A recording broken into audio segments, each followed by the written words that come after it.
what's the Fed and why is it important? Well, the Fed was founded in 1913 as a lender of last resort to solvent banks. And so if you were a very well-run bank and you'd made very good loans, but you had a near-term cash crunch, maybe loan flow hadn't come in at the right time, you could go to the Fed and pledge your assets and get a loan. It just was a way to help banks that were already well-run and keep them in operation. That was its initial, very limited mandate. And does it do the same thing now?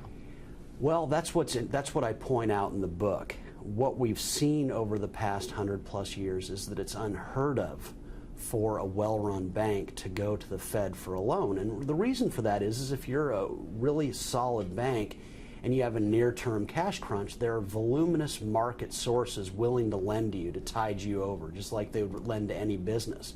And so what we've seen is that the Fed has existed as a lender of last resort to insolvent or poorly run banks, propping up the weakest banks. Now, thinking about that in a bigger picture, imagine if Hollywood did that. Imagine if Hollywood kept on making Lindsay Lohan movies, even though her career has gone south.